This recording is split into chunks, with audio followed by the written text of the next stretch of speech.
માનનીય મુખ્યમંત્રી શ્રી ભૂપેન્દ્રભાઈ અને શિક્ષણ મંત્રી શ્રી ડોક્ટર પ્રદ્યુમનભાઈ વાજા સાહેબને અમે રજૂઆત કરેલી છે કે આખા વર્ષ દરમિયાન શૈક્ષણિક કાર્યો ખૂબ જ ઓછા રહેલા છે એકેડેમિક કેલેન્ડર મુજબ.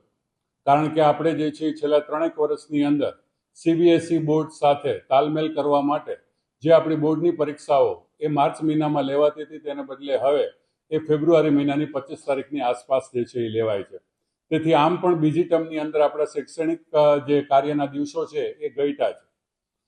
ત્યારબાદ જે અત્યારે વેકેશન લંબાવવા માટેનું કારણ આપવામાં આવે છે કે પાણીની તંગી અથવા તો પેટ્રોલ ડીઝલની જે છે એ મુશ્કેલી, તો માત્ર સમાજની અંદર એક જ સેક્ટર એવું નથી કે જેને કારણે જે છે બહુ મોટો ફેરફાર થાય.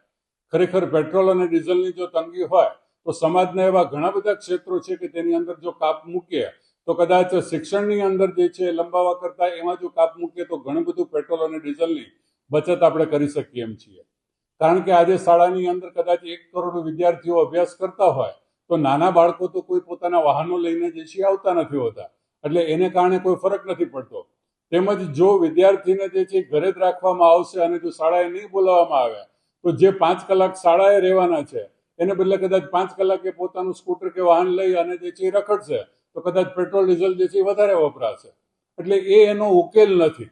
હા, એવું આપણે જે છે વિદ્યાર્થીઓ અને વાલીઓને સમજાવી શકાય કે શક્ય હોય ત્યાં સુધી શાળાની અંદર તમે જાઓ ત્યારે સાયકલ લઈને આવો અથવા તો જે છે એવી ગોઠવણ કરો કે જેથી પેટ્રોલ અને ડીઝલની આપણે બચત કરી શકીએ અને વિદ્યાર્થીઓનું શૈક્ષણિક કાર્ય ખૂબ જ ઝડપથી શરૂ થઈ જાય.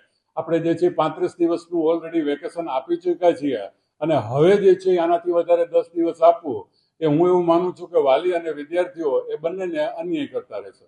સાંજ સમાચાર ફેસબુક પેજને લાઇક કરો, વિડીયો શેર કરો અને વધુ વિગતવાર સમાચાર માટે sanssamachar.net વિઝિટ કરો.